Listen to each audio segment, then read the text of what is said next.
G'day and welcome to the second naval battle of Guadalcanal.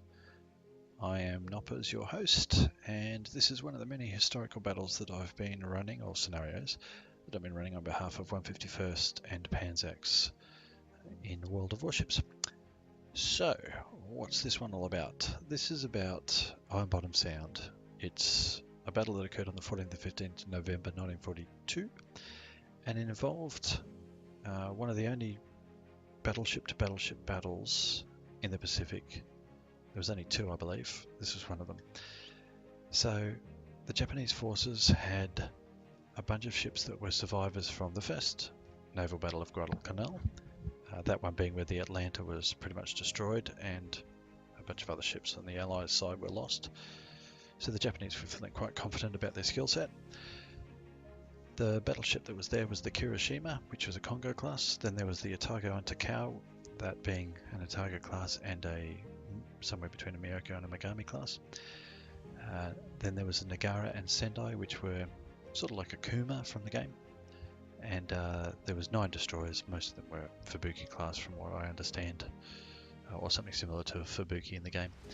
For the Allies, they had the Washington and South Dakota, which were both in-game North Carolina. So you can see on the screen there in front of you, there's a lovely North Carolina I'm sailing along. Beautiful ship, tends to burn a lot. There's 4 destroyers as well on the Allies side in this particular battle, and that's pretty much how it was set up. The destroyers were like Sims, pre-Benson class, Mahan class, that type of thing. So what was I actually doing with this particular scenario? I got enough players to actually make a decent fight of it, and the way the actual event went in World War II, it was a night battle. The Japanese forces were sailing down into Iron Bottom Sound past Savo Island. The US forces were put together, slapped together at last minute by Admiral Halsey and sent up to meet them. And in the actual event itself, the South Dakota was absolutely pummeled. There's some interesting things that happened. The South Dakota had electrical failures. Apparently a circuit breaker was locked down, which caused a whole heap of circuits to go into series, making radar, radios, most of gun batteries inoperable. But it followed the Washington through, and Washington actually changed course. So the South Dakota was having a bit of trouble. It was silhouetted and it was getting shot to pieces.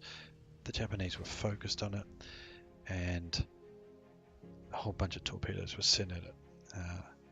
Apparently South Dakota suffered 26 hits, knocked out comms, gunfire control, set her on fire, and she had to turn away. All the Japanese torpedoes missed. And anyway, the Japanese were so focused on the South Dakota that they didn't detect the Washington, who came within about 8 kilometers.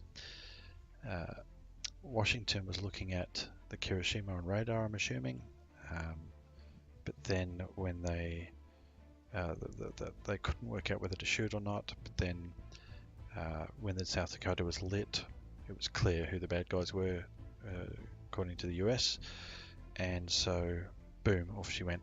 And Washington opened up and hit somewhere between 9 and 20 times with main battery, about 17 secondary, and it pretty much wiped out Kirishima's ability to fight, and she got a jammed rudder, caught fire, and all sorts of things. The Kirishima ended up being lost.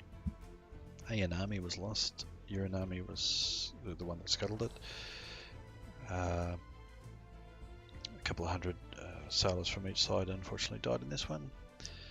And so that's what we were trying to do here. I set up here we've got the North Carolina representing the South Dakota, sailing in, putting in a bit of a zigzag there, and I'm pretending as if most of my guns are out, so I'm not really shooting too much. We've got, you can see on the map sort of down the mid-left area there's a little force hiding behind an island. That's my force I've got representing the Washington, sneaking up on the Japanese. So you can see the entire Japanese force there in front. Everybody's using HE so that ships live longer. No torpedoes at this stage. There's my little screening destroyers coming through, and You can see I'm starting to take a bit of a pummeling. The ship in the front there, the Congo, that's actually a representation of the Kirishima, as I said, because the Kirishima was a Congo class. So she's taking a bit of a beating too. And now the meat of the battle is really starting to happen. Everybody's fixated and focused on the South Dakota here in the screen in front of you, and you can see down the Washington force is actually now starting to move out to engage. This is the point in the battle where I no longer have a ship, because that's a lot of torpedoes coming in, and a spectacular explosion is the end of the South Dakota in this particular game. What's really fascinating here is you can see there's torpedoes going all over the place, but not many are hitting, except for the bigger ships. Of course, the battleships get hit pretty hard. And I really wanted to recreate that as part of this battle, that whole randomness of torpedoes going everywhere. Well, there must be about 30 torpedoes on the screen right now.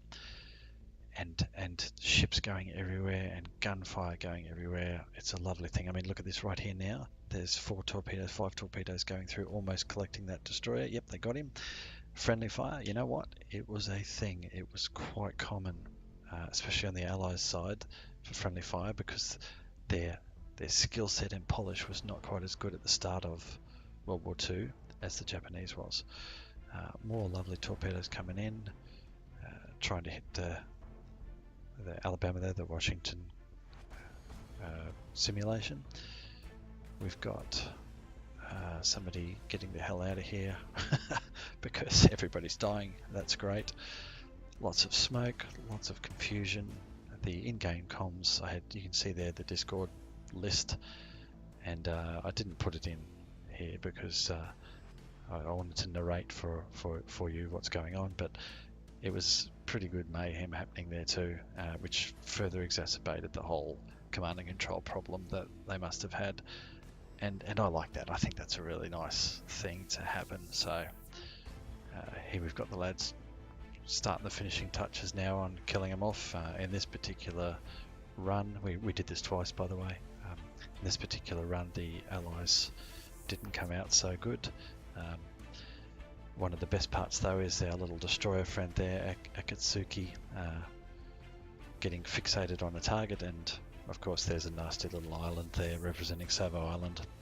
Pretty sure in the original battle that nobody ran into Savo Island, but that's fine. We can't simulate everything perfectly, can we?